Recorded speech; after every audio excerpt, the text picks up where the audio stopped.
Allah sudah menyebutkan proses ciptaan manusia. Bertahap-tahap. Mulai dari pertama berhubungan sampai dalam titis air mani itu, sampai terbentuk, sampai bunyi ditiup ruh, sampai diciptakan, sampai menjadi bentuk baru atau bentuk yang berbeda, intinya menjadi manusia. Sesudah itu Allah Subhanahu wa taala berkata sesungguhnya akan mati. Sesudah mati akan bangkit. Dan di situ kata ada dalam bahasa ayat Quran itu thumma. Kalau kita perhatikan ayatnya, coba dari habis ayat 13, 14, ini semua mulai dari awal ya, 13 kan awalnya thumma kan? Diperhatikan. Kalau dalam bahasa Arab, kata thumma itu ada istilah cepat dan juga lambat. Tapi subhanallah, cepatnya ini tidak bisa dikirakan.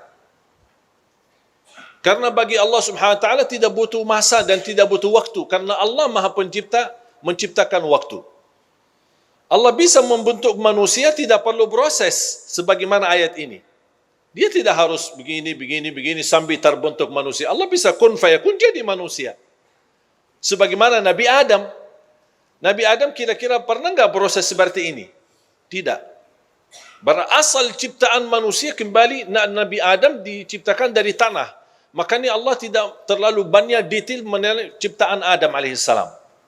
Sudah dari tanah dibentuk jadi manusia. Tapi beda sama anaknya dan keturunannya. Semuanya memang harus proses. Kira-kira bagi Allah, kalau bagi Allah Subhanahu wa taala menciptakan Adam jauh lebih mudah menciptakan keturunan Adam. Dari tidak ada menjadi ada, itu Adam.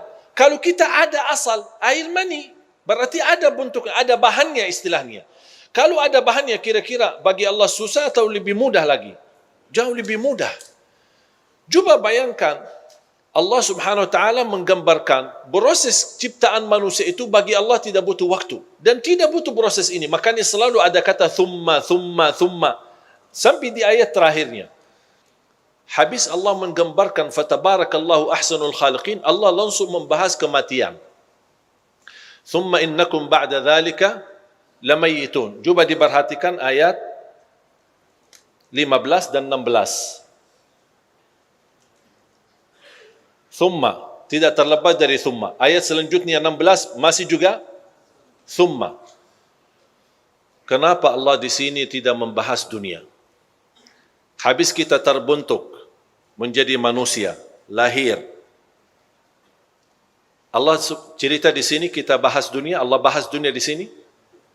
Habis Allah membahas ciptaan kita, langsung bahas mati.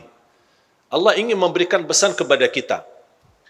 Kalau proses ciptaanmu itu butuh tahapannya sampai diperkirakan 4 bulan, kematian itu kamu lebih cepat daripada 4 bulan itu.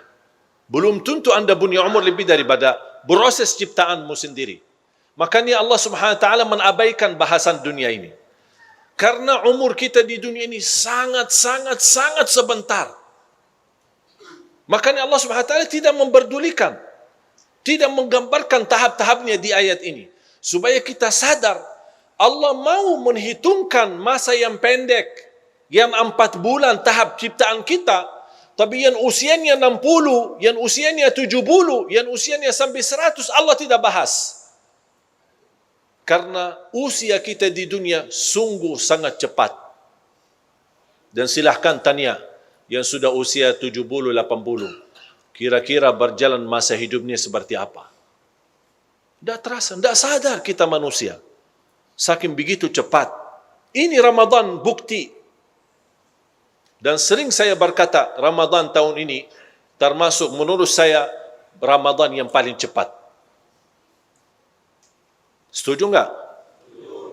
Tidak terasa. Sampai banyak cita-cita, banyak keinginan kita, banyak orang di antara kita punya hajat. Ada yang barangkali sebelum masuk Ramadan, ada yang niatnya mau i'tikaf, ada yang niatnya mau khatam Al-Quran, ada yang niatnya mau buat kebaikan. Belum sempat. Belum sempat. Sudah berlalu, sudah habis. Saya gambarkan bagaimana Imam Syafi'i mampu mengkhatam 60 kali di bulan Ramadan. Saya sudah sendiri mencoba menghitungkan waktu.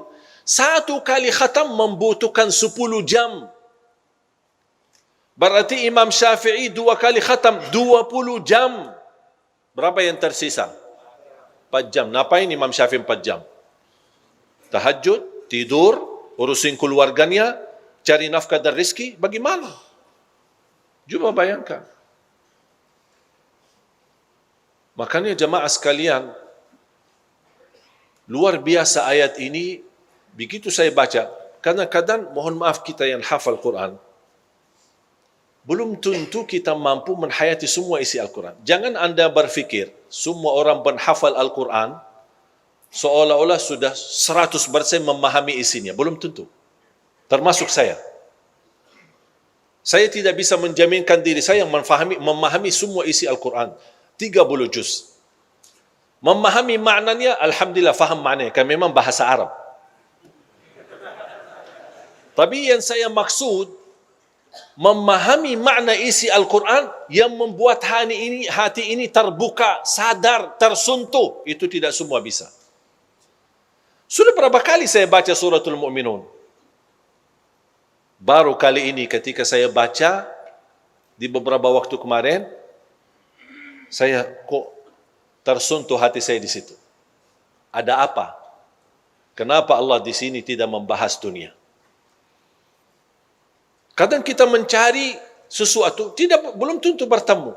Tapi sambil kita membaca, ada satu saat, subhanallah, tersentuh kita hati. Biarpun mohon maaf, orang awam tidak memahami isi Al-Quran, bisa jadi ketika dia membaca satu ayat, barangkali sebelumnya sering berkali-kali dibacakan, tapi tiba-tiba satu saat, kok menangis karena ayat itu.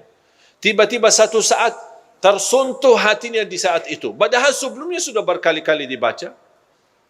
Siapa yang tidak hafaz surah Yasin? Tapi siapa yang menangis ketika baca Yasin? Tidak semua bisa menangis. Walaupun banyak yang hafaz surah Yasin. Sering kali kita bacakan malam Jumat, atau ketika ada acara, ada yang keluarga meninggal dunia, berkali-kali kita baca. Bahkan ada saking sering diulang, sudah hafal. Tapi pernah enggak kita baca Yasin tapi nangis? Padahal ada beberapa ayat, saya yakin kalau turunnya ayat itu di atas gunung, hancur menjadi pasir dan tanah. Saking dahsyat ayat itu. Makanya jemaah sekalian, semakin betul kata Sayyidina Uthman bin Affan, semakin suci hati kita, semakin tidak akan puas bersama Al-Quran.